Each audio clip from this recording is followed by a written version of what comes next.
तर नमस्कार मित्रांनो, जय शिवराय. स्वागत आहे तुमचं आपल्या संस्कृती उद्योग समूह या यूट्यूब चॅनलवर. तर आज शॉर्ट टर्ममध्ये तुम्हाला मेथीबद्दल माहिती सांगणार आहे. आणि आपण जे साधारणतः आपल्याच्याकडं जे सायकल कोळप पेरणी यंत्र आहे त्या पेरणी यंत्रानं पेरलेली मेथी आहे, तुम्हाला दाखवतो.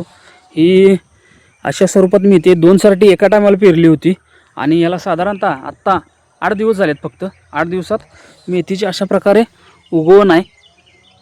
एक नंबर. तर याला साधारणतः 9व्या ते 10व्या दिवशी एक बुरशीनाशक, त्यामध्ये साधं बुरशीनाशक साप आणि 19-19 याची फवारणी करून घ्यायची आहे. 19-19मध्ये साधारणतः 70 ग्रॅमच्या आसपास घ्यायचं आहे. आणि तुमचं जे साप पावडर येते बुरशीनाशक तुमच्याकडे जे अवेलेबल असेल ते साधारणतः 1.5 ग्रॅमच्या लिटरला 1.5 ग्रॅमच्या हिशोबाने घ्यायचं आहे आणि याची फवारणी करायची आहे.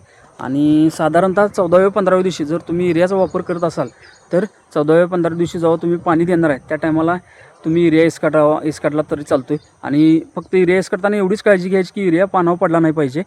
पानावर पडला तर पानं करपली जातात, जमिनीवर गेला पाहिजे युरिया परफेक्ट. आणि त्यानंतर पाणी दिलं पाहिजे. आणि साधारणतः 19व्या किंवा 20व्या दिवशी परत एकदा एक फवारणी घ्यायची आहे. त्यामध्ये अमिनो ॲसिडचं प्रमाण असलेलं तुम्हाला जे बाजारात टॉनिक अवेलेबल होईल ते, आणि त्याच्याबरोबर रेडीमेड गोल्ड हे बुरशीनाशकाचा वापर करायचा आहे.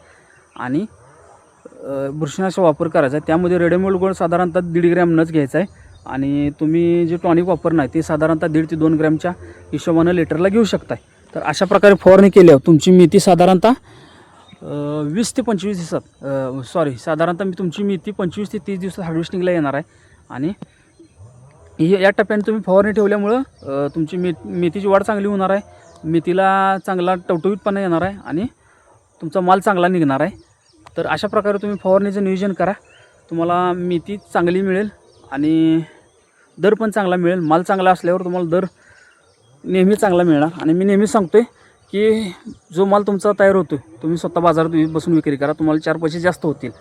तर कशी वाटली माहिती आपल्या व्हिडिओला लाईक आणि कमेंट करून सांगा. आणि जाता जाता आपल्या चॅनलला सबस्क्राईब करा. धन्यवाद. जय जवान जय किसान.